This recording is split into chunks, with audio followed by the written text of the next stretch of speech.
Alrighty, welcome to the first bi-weekly meeting. I know we're one day and a practice game into the season, but we thought it'd be a good idea to show at least a couple plays, talk about a few things.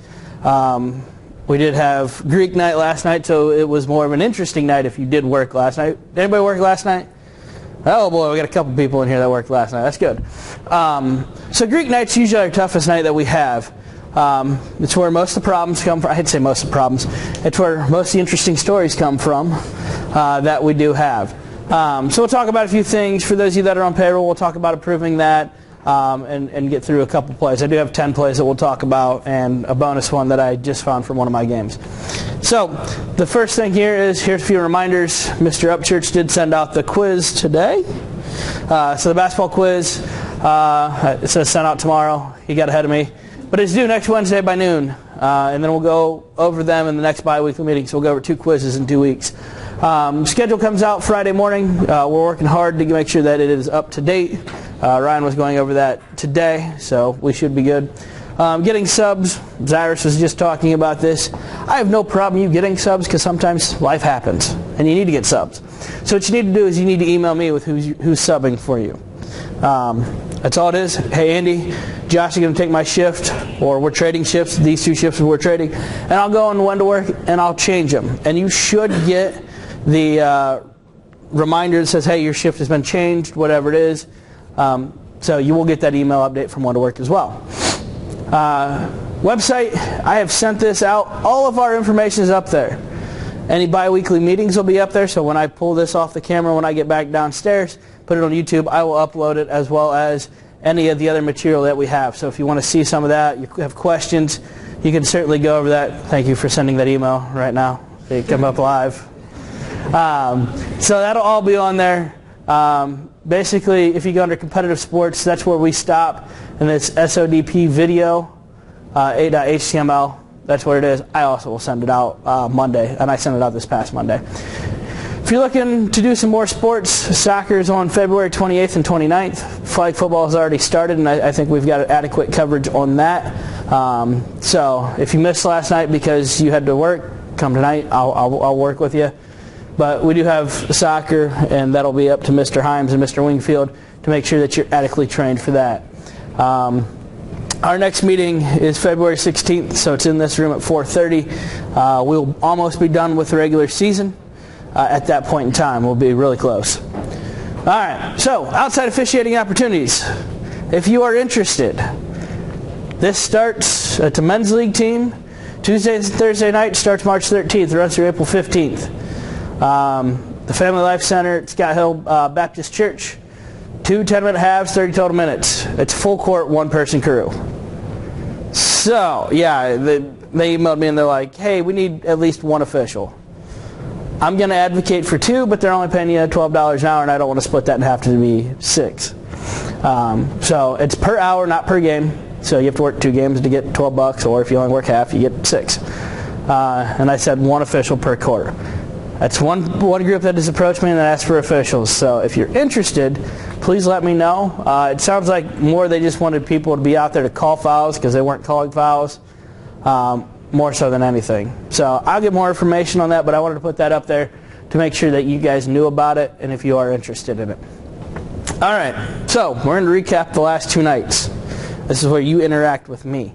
What are your thoughts on the first 2 nights for those of you that have worked, went through practice games, all that stuff? What are your thoughts? It was interesting. Huh? It was very interesting. How was it interesting? Last night was me and CJ's first time reffing, and we reffed a Greek league game. Who was your third? Franklin. So you guys were on that game. All right. We'll talk about that. All right, so it was interesting. Yeah.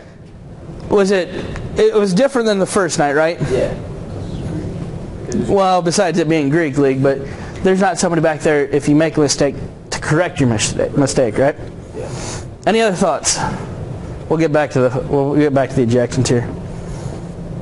For my couple veterans in the room, I know you both worked last night for obvious reasons. Just make sure you blow your whistle on every dead ball. There's a lot of times the ball went out of bounds, and some people had to blow the whistle from the other side of the court because no one else wanted to blow it. Ball goes out of bounds, hand up, point the direction. It's tough now that you don't have somebody behind to help you. You're no longer behind the desk or in a chair looking at plays. You actually have to go do it. And that's the weirdest feeling in the world is, hey, that was a foul. Oh, nobody picked up. Crap, I gotta go up the floor. It's one of those that you've got to start making that call. You got to have your instincts on you. And it's tough. But it gets easier over time. The more and more you work, the easier and easier it gets. The more higher level games you work, they get tougher.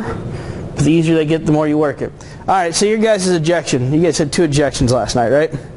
Yeah. Yeah, all right. So walk me through the first one. What was the first one that you guys had? The first one, it was getting kind of heated. Game was kind of close. I think either Franklin or I made a call, and the other guy, one of the guys didn't agree with it, so he said, fuck, really loud. Mm-hmm. And so Frank gave him a technical, and then afterwards, I think he started, talking to, Franklin, just that's the worst call ever. Technical ejection. He said a little bit more about his mental state. Yeah. I didn't hear that part. The quote was, that was so the first one was he followed him. Okay. So the F-bomb, automatic. If everybody can hear it, I don't care who gets that one. Somebody go get it. Yeah. I talked about last night, we had the kid go like this in some kid's face after he made an N1. He's 5'9", and he made an N1. Congratulations, you made an N1. But he was like, N1! In the kid's face. Gotta have a little bit more class. That's an easy technical. Dropping the F-bomb. That's an easy technical. If I tell you I've had enough, I start walking away, and you're right back on my butt, I'm walking away. Everybody sees I walked away from you. But if that guy's like, I got you, buddy, somebody else pop him on the crew. Because you can see that look. It's like, I'm going to get you this time. I have something to say. He turns around and goes like this, he's going to pop him. I always like to have somebody else get the second technical. So if you get the first one, I'll get your second one. Because it looks bad if you're like, whack, whack, see ya. Then it looks like you have it out for that player. Sometimes you have to do that, especially in intramural sports, because these guys can be idiots. So just remember that you try to get technicals on 2 different people. All right, so your second one, walk me through the second one. Second one, I didn't really hear that one either, but he said something along the lines of, was that the one with the F-bomb? No, the F-bomb and then you lost us a game or something like that. That was the second one. Yeah. And then the first one is the one with talking about the mental capacity. So basically what the player told Frank was, you're retarded. Yeah. No question. Gone. You don't even get a second opportunity. So that's attacking you personally. Yeah. And he's going to have sit down and have a discussion with me on Monday morning or Monday afternoon. That's how I'm starting my day Monday. That guy right there. Just remember that if they say something like that, and you're like, well, that's... He said, what? You got to get that one. They've got to go. F you. You're horrible. See ya. No questions. You don't even get a second opportunity. You're gone. No questions. So the way you and your crew handled that game is just fine. Frank went as far as getting out of bed at 11 or about midnight, walking to the library, typing an email, and sending it to me. Because he thought, he kept replaying it in his mind. The way you guys handled the game last night, perfect. I like what you guys did. I haven't got much more than what happened. I don't need much more. I got a little bit of a report from him. Keep on doing that. So if you have that similar situation, make sure you handle it in the same way. Are there any questions about what we've had for the last couple days? I know it's not the easiest thing to come in and do basketball. I think basketball is the toughest sport to officiate. Not so much for the rules, but to make your judgment. Flag football is easier to officiate, but I think it's tougher to know the rules and penalty enforcement. So, and soccer, well, I don't even want to get into soccer, right, Ryan? So just remember that it is a tough sport to officiate. That's why you have the supervisors, the sport assistants, Brian, myself, and Laura, there to help you out. So if you have any questions, you got to let us know. All right, so reminders. This went out in this week's email. And if you saw me at all at practice games, I went, slow down. Even to my returners. So make sure you slow down. Nothing happens without you. If you're reporting a foul, white, 32, and the ball goes into play, you turn your partner and say, put the ball back out of bounds. Because they should be looking at you. Report your foul. White, 32, hit, 2 shots. Tell my partners I got 2 shots. And then we can proceed. If we're bringing in subs, the universal sign of do not put the ball in play is right here. Bring in those subs. What happens if they just run off the bench? Technical foul. Now, if it's dead ball period when they're trying to get out there and they just run off the bench, you're like subs, and you put your hand up and they run, we'll let it go. Live ball, bam, technical foul to the person that came on the floor. 2 of them come on, bam, bam, technical fouls to the 2 people that came on the floor. They do a whole line change, we're going to shoot a lot of free throws. So just remember that they do come out on the floor. Try to get them to stop. And that's also one thing you talk in your captain's meeting. Hey, make sure if you're going to sub, send them to the table. Our pregame when we do high school is get to the X, we'll get you in. Get to the front of the table, we'll get you in. That's our job. Putting the ball in play, check your partner's table and the court. So I go partner, table, court. But you don't see if anybody's tying their shoes. Maybe somebody got injured. Somebody might be walking like this. You want to help them out. I'll give you half a second or second. Like, hey, you all right? Yeah, I'll be all right. You're helping pretty good. I can get you a sub. All right. Guess what? Tick, tick, tick, tick, tick. Plus, you have to officiate. Help them out. They're a lot more grateful when you go, hey, you all right? Cool. All right, we'll continue playing. Because now you build that relationship. You found a friend. That person knows that you're willing to help them out. Foul reporting. Color, number, foul. What happens next? If it's a count the bucket, score the bucket. White, 35. Hit, 1 shot. It's as simple as it can be. What did I tell the group last time? What was I going to do? Who was on court 6 at the end of the day? What was I going to do if I go down there? I went and got a dodgeball. But yes, at the time I was going to throw a pen. I didn't want to throw my good pen at you because it's valuable. The dodgeball I can get rid of. If you see me walking around with a basketball tonight, or a dodgeball tonight, and I'm bouncing it, excuse me, in front of the scorer's table and I start sitting down there, you know what's going to happen. That's coming back out at you. So I want you to stay away from the table. I call it the no-fly zone, and I'll show you here in a little bit when we talk about inbounding the ball. Basically, I want you back away from the table, at least behind the volleyball line. That means you have to be loud, you have to be tall, you have to keep the numbers high. Make sure you project that into the scorer's table. Because when you do that, it projects confidence. And that'll help you out making the call believable. I was in a game Friday night. Coach didn't like it. I called the foul. White, 32. I don't know if it was a block or a hit. Got him with the left hand. Or maybe it was a push, and I showed him what he did. I told the coach exactly what he wanted to hear before I even talked to him. Because all their assistants were grumbling on the bench. Hit. Got him on the head. That's an automatic. So if I say I got him on the head and they want to argue about it, you have nowhere to go. The rule book says automatic foul, you get hit in the head. So just remember that. Throw dodgeballs at you, don't you worry. It'll come out quick out there like that. Start with the basics. We talked about, you just hit this point. Blow your whistle, put your hand up. I don't care if you call a foul like this the first week. Second week you'll get it here. But get your hand up. This tells everybody the clock is going to stop, or play should stop. And then give your signal what you need. If you got travel, boop, travel. Point the direction, point where we're going to go back and play. If it's a foul, put in a fist and let your partners know. Spot out of bounds, or 2 shots, 1 shot, score the bucket. What I don't want to see, and some of my veterans do this in the room, whoop. You don't have to hold this all the way to the table. Hit the foul, then tell them what you're going to do. So don't run with your hand up in the air. We don't need that. So foul, tell them what's going to happen next. All right. We seem to have a little bit of confusion on this the other day. Our throw-in spots. Anything inside this trapezoid in the half circle, they go down here, minus that area right there. Why don't I want to put people there? Backboard, right? Don't set them up for failure. They're going to fail on their own. We'll let them do that on their own. Don't set them up for that failure. So we pull them outside here, all the way outside the lane. We have the sideline, we split the difference. If the ball goes out right here, and we're in this setup right here, pretend you got lead, center, and trail. What is this person going to do? Ball goes out right here. Huh? going to get over there, right? So you're going to go inbound the ball over here. Don't bounce the ball across that lane. Just walk across it. Again, tick, tick, tick, tick, tick. Time's coming off the clock. And then you got to make this poor little guy run. You got to go a little bit further. It's all right. That's the way I want the ball put in play.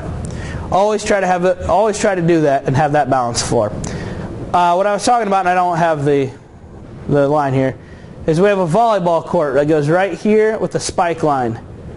I don't want you in front of the table when you report the foul. Now, if they have a question, go up to them and talk through the little hole that's in the glass. That's what it's there for. But if you can stand back and you can wait, 32, hit, block, charge, whatever it is, and what happens next, we're good to go. All right, navigating your first shifts.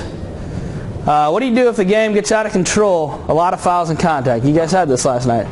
What do you do if it starts to get out of control and you haven't called a lot of fouls?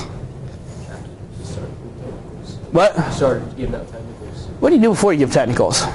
Verbal warnings. You start giving fouls, right? Fouls, yeah. If it's starting to get out of control, go with more. You got to get more calls.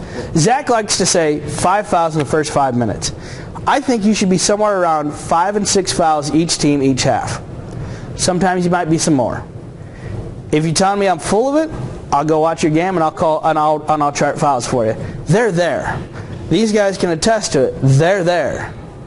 So call them. All right. So you get past the I called fouls. They're not going to listen. Now what do you do? Captains. Get the captains together. Then you go to your technical foul. Then you go to ejection. But try to get the captains. Hey, we've cleaned it up on our end. We called more fouls. Keep your hands off. Keep your hands up. All right. What do you do if a player starts arguing with you or your partners? What do you want to do before you do that? If they start arguing, you walk away. Or before you walk away, probably just like, that's enough. Yeah, you give them the verbal warning. If you have a question, you can ask me, but... I've heard you. Yeah, I've heard you. We're done. But if they've got a legitimate concern, go up and have that quiet word with them. Hey, from my angle, I didn't have this. Don't lean over like this, but hey, from my angle, I didn't have this. This is what I saw. If you saw it differently, then I missed it. I love that line. If you saw it differently, then I missed it. I don't give that one out a whole lot, but if there's something that's a crash and I'm like, hey, if you saw it differently, I didn't have the same angle. That tells them that, hey, they may have gotten a play right. That gives them a little bit of credibility, but it doesn't say that you got the call wrong because you had different angles. So, I like that one. What do you do if you have to give a technical foul or ejection, or you have to eject players? Players, multiple. If you have technical, it's just straight to the score box, and then ejections is the supervisor. We did a good job last night. We had 2 ejections, 2 reports, and they got filled out properly. Prefer those to be on Connect 2, but it wasn't working last night. That happens. Welcome to technology. So, yeah, I'm fine with that. Fill out the report. As much detail as you can give. Now, I don't want to say at the 8:55 mark, white player went up for a layup, missed it, yelled the F-bomb, took the ball at the 9:02 mark and punted it across the board. At the 9:05 mark, I gave him a technical and my partner ejected him at the 9:10 mark. It's a little too much detail. But give us what they said. There were some things that were said last night we have in the report. That's perfect. So we want to make sure that we have. So, yeah, always tell the supervisor. Hopefully they're out there already because they're supposed to be. Questions? All right. So, now I've got 10 plays. Some of these are, I may have reused 1 or 2 plays. But find 2 people and partner yourself up with. So you're going to be in a crew. So crew up right now. Find 2 people. Preferably not you 2 because you were in a crew last night. But find 2 other... What? Me and her were on a crew last night. Well, then stay away from them. I think there's 9 people in here, so we'll be good. My supervisors can go together.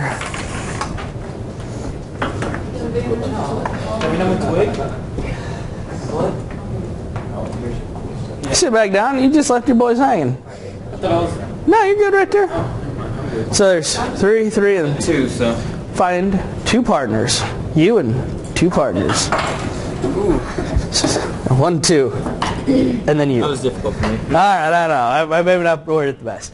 All right, so when you watch this, did the officials get the play right? Ultimately, that's what we want to do as a crew. If not, what could they have done better to make the call right? Were they in the correct position? And what can the officials do the next time they have a play like this? All right, so first play, I'm going to give it to you guys up front. It's going to happen right about here.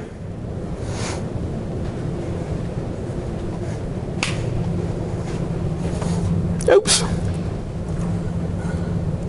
Oh, come on. Technology's struggling me today.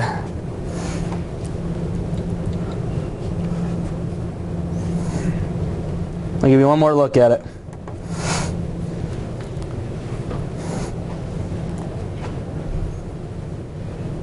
All right, what do you have?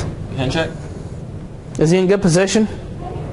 Not really. Not really, right? His hands just sound like He should be somewhere. You see, this becomes a competitive matchup. We talk about the center facilitating a rotation.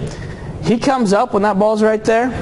That lead recognizes, hey, he's one up to go see his matchup. That lead comes across. Then we have a rotation because the trail's going to come down to center. Was it the right call? Absolutely. What could he have done better? He could have slid up and not look like he didn't care. So this is one of those. He's looking this way. He just needs to slide up and get ready for this. It's a good call. Puts 2 hands on him. Redirects him. I think it's a good call. But yeah. All right. My all-female crew. What do you have here? It'll hopefully play again. My boy Steven Kaiser's out there from last year.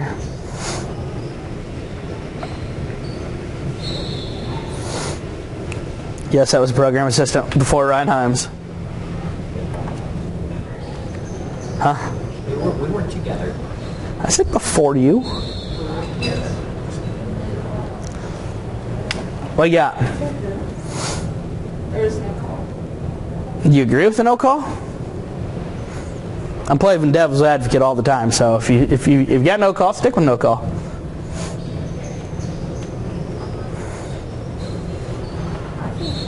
I think the defense was just straight up. All right, so we haven't out of bounds. I agree, no call. That's what I have down on my sheet. Now, when that ball goes out of bounds, it goes out on the sideline, right there. Are we in decent position to call it? Yeah. But what is this official supposed to do? Blow a whistle? They blew a whistle, but put your hand up, point the direction. They got lazy on me. That's Mr. Rubin 2 years ago, so he's a little lazy on me. That's all right. He's gotten it corrected. So that's what I need you to do. Put the hand up, point the direction. All right, crew in the back.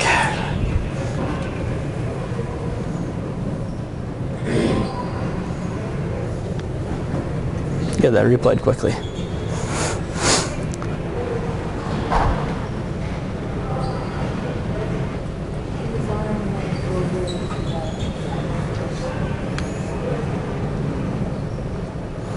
All right, as a crew, what do you have?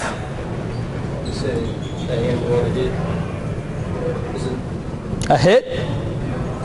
He hits him in the arm, it looks like. He changes his direction when he's in midair. Pushes him backwards. If you have an and one on here, I'm not going to argue with you because I think it's there. But what else could you go with a no call? Yeah. Start, develop, finish. Knocks him off a little bit. He gets a good steal. Oh, definitely call it. I'd say probably if he didn't make it, probably this team would call it. Right now it's a, what is that, 7-point game? And the guests are up. So this team's winning. He goes and lays it up. All right, so we have a no call, we have a foul. Whichever one you decide, that's fine. Are these two in position to make that call? Not really, right? So, all right, they may have passed on him because they may have missed it. So if you have the end one, this guy should be right about here. They need to be sprinting. You have a breakaway, that's your responsibility. Right here, you need to be moving. He's just jogging. You need to get there. So I talk about getting in the right position. You need to be there. So, again, I'm good with you guys having a hit or the body foul because it displaced him. higher level game, more intense game, I'd probably let this one go because those guys are going to play through more. So you got to see if they can play through it. But absolutely, this person, they need to make sure that they're in the correct position. All right, tell my all supervisor crew back there.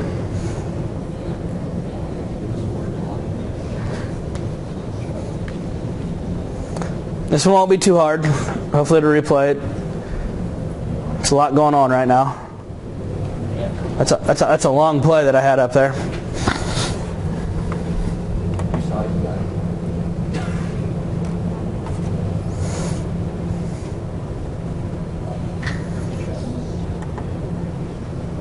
So that's Lee's call. It's definitely a travel. Whose call? Lee. Well, in that case, I would say I'll take trail. I'll take trail on that. Trail call. So travel, right? So we're in the corner. We're outside the arc. I can't even tell you where my trail is. He's not in bad position. He or she, I can't tell it. I think it's he. He's not in bad position. I don't even know where my trail is in this play. That's a bad thing if I can't see you on camera. That means you're way too far out. All you have to do is, boop, simple, travel, point the direction, put it out of bounds. A lot of people, for some odd reason, would take this and put it on the baseline. Don't. Put that on the sideline. All right, back to my front crew.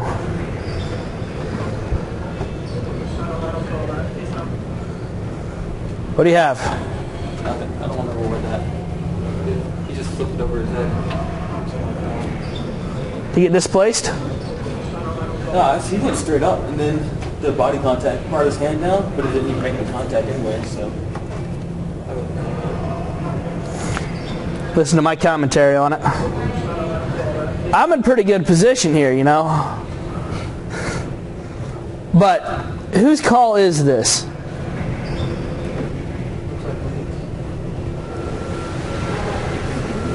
You remember your primary areas of coverage? It's center. That's more center. Why is it centers? Because it's on that side of the baseline. You split that right down the gut, come across, come up.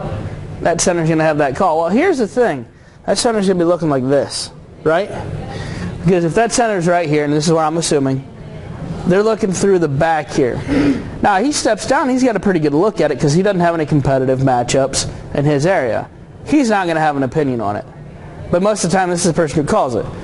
I agree. The center should have this call 100%. The center takes a step or two in, and now they take this angle and turn it to this so they can see a little bit of space. I think this is Matt Rubin. He steps down a little bit. He's a little high right here. He's got a pretty good look at it. You're absolutely right. Center call. It's a no call. Yes, I'm probably in the best position, and I'm mic'd up on this one. So, and like you said, I'm not going to bail him out. I can't do that. They go down the middle lane. If I'm playing basketball and I take the ball and I'm just like head down, you don't reward me unless I mow somebody over. Then you punish me with a charge. So don't ever reward them for putting up a crap shot. All right, my next crew, my ladies' crew. This is on Mr. Upchurch's head, by the way.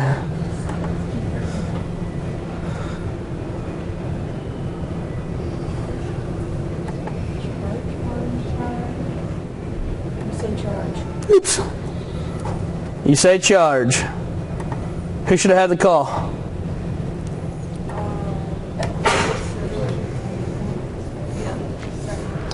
Center's got this pretty good look. It comes from his primary, so if he has it, no big deal. The lead shouldn't have a whistle on this because the lead has all of this mess in front of him. But this could have been either Josh's call or I don't even know who you were working with that night. But either one of these, you could have come off offensive. Now, what you got to be careful is, if you have a double whistle, what don't you want to do? What? A block and a charge. And a charge. Why? Because then it doesn't look like you know what you're doing. It doesn't look like you know what you're doing. Also, you have to go report both of them. And that's the problem. If I come on, I'm like, boop, charge! And Josh will be like, block! Oh, man, you screwed up again. No, you just got to look at each other and be like, boop. Usually the telltale sign is when people start running the other way. That's like, hey, I'm gonna send it the other way. Or they're like, getting ready to punch that. Or they have both hands up in the air and they want to come block. So always put your hand up and you got to hold. if you have a double whistle. All right, my crew of 4 now in the back.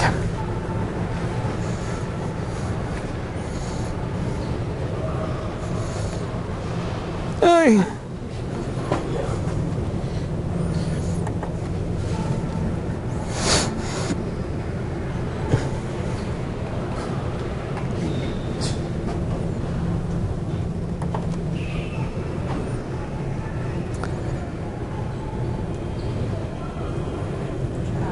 Big time, right? About 4 steps in there. All right, so we have this travel.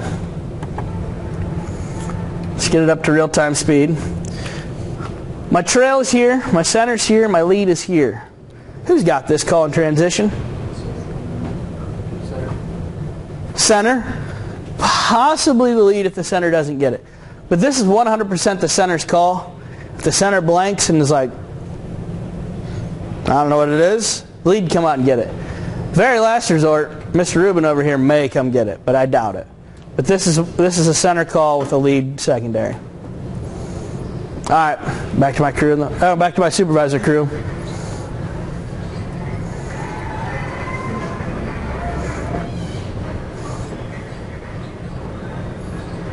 He wants a charge. He's not happy. I had him last night. He wasn't happy last night. Or he wants a block. I'm sorry. He wants a block. He was this way last night too. Don't worry about it. All right, what do you have there? I would give it a no call only because I don't think the defense really impeded his ability to score, nor did offensive player running over. So I want to call a block. That and about every stage of the game is a no call. Because he was, like you said, wasn't displaced, didn't get impeded. He tried to go through him. Now, if he'd have knocked him a little bit further, we probably would have had a charge. But this play right here is 100% Brandon's. So he watches that whole way through. He wants a block. And I'm like, dude, you don't have a block anywhere. Defense is in good legal guarding position. Slides in front. You can't punish the defense for that. So, and then the offense didn't do much wrong. So, and the lead has a secondary look. They both have a pretty good look at this, looking through that. All right, back to the crew up front.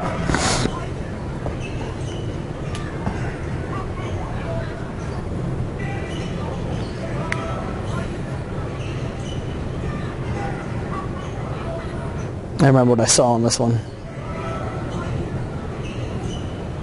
Looks like he got his hand, but I can't really tell. Yeah, you can. I may have put the wrong clip in here. Can't see Oh, I know why I put this one in here. Where's the ball hit? Back of that. Back. Where'd the ball hit? As a crew, where do you see the ball hit? Side. Side. All right, so the ball hits the side of the backboard here. It's a horrible shot. No, he was not fouled. I was like, I'm wondering why I put this one here. Now I realize why I put it in here. So, all right, we shoot. Yeah, I didn't have a foul. No big deal. Hits the side of the backboard. Whose call is it if it does go behind the backboard to hit anything up here? Center. Or this person right here will never have anything above the rim. So at lead, you will never call basket interference, you will never call goaltending, and you will never call anything that hits the back of the backboard. At lead. That is my responsibility, and that is the trail's responsibility in this case. So it hits at a weird angle because I think it hit more of the corner of the backboard than the side. So could we have had a call on the back of the backboard? Maybe, depending how you want to classify that corner. We went with a no call because it was a bad shot. So just remember that this person will never, ever, ever have that call because you shouldn't be looking above the rim. And that's tough to do. A lot of people that are out there were watching the ball Monday night. That is the toughest habit to get out of. And as soon as you get out of that habit, you're going to go out and watch Trask play, or watch the UNCW play in Trask, and then all you do is watch the officials, and then you can't watch the game. It sucks. I know. It's horrible, isn't it? All right. Where am I? Right here.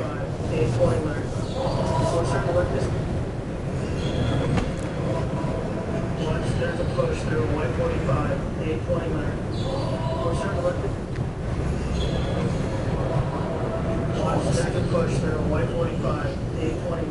Ignore my comments. I'm looking right here. Watch, there's a push. They're a white 45. What do you have?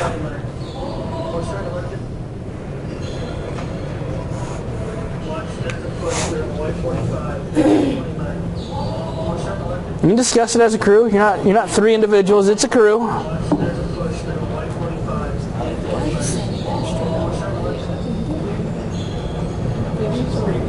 Watch, there's a push. They're a white 45. 829. A what?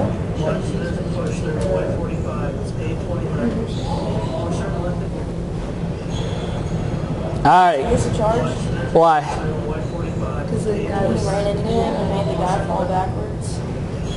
Whose call is it? Watch, there's a push. They're a white 45. 829. Why is it the leads? Because they're in his area. He's right here in his area. He gets by a primary defender. He's in decent position. My center, I don't know where he is. He's way out there. He's out a little bit. He should step in, step down. Same thing with my trail. Now this is a lead call because he gets by a primary defender. You see that? He takes contact, goes to the ground. If we have people go to the ground, know how they got to the ground. So he goes to the ground. I think that player goes to and through him. Now he steps up in just enough time. I think he takes a charge. Right there. That's got to be a charge. That's got to be an offensive foul. So just remember that. All right, I have one more play to show you.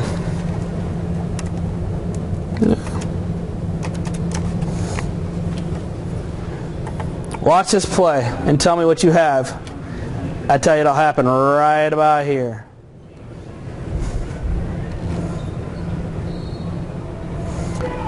Do you agree or disagree with my call? Yeah, I agree. Why? Because both of you came off the ground, and when they came back on the ground, they didn't even come in at the same time. You say what now? When he jumped, his feet landed not at the same time like you're supposed to. So right there we have right foot, pivot foot, right? Yeah. I got a pretty good look at this. I hated this call live. When I made this call live, I was like, travel. Why are you calling travel? I knew he took 3 steps though, because there's his first one. And then he readjusts. I got an earful down on this end. Guess what? I called one with him on the 4th quarter as well. Now, you didn't see the end of this play. Swish! Guess how mad he was. 1, 2, 3. This team ended up losing by 3. Both the travels I called were nothing but net. So, the thing is, you've got to be able to see that call right there and be like, most of the time you're like, that was funny. And you're like, well, I didn't call it travel. Well, get it the next time. This kid traveled about 8 times in this game. We called 3. I called 2 of them. That was one of them. So, when you have that and you're like, oh, that looks really weird. Catalog it. Get it ready for the next time. And like, next time he does it, you'll get him. The second time he did it, he tried to argue and I go, there ain't no way you're going to argue with me. I look at the coach because the coach comes up and he goes, that's twice. I said, you're right. He did it twice. So, any questions? I know I'm going to get you out here a little bit earlier. I tried to shoot for 45 minutes. Again, here are the rest of the reminders.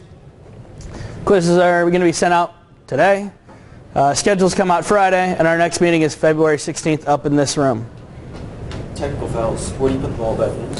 If you give a technical, so you do this, the team who did not receive said technical gets 2 free throws and the ball at midcourt. So we give them the ball. So if I hit you with a technical, I give his team 2 shots and the ball at midcourt. Across from or at the scores table? Across. You never inbound the ball in front of the scorers table. You always go across. So halftime, like when you come out of the second half, right across. Technical fouls across. Those kind of things.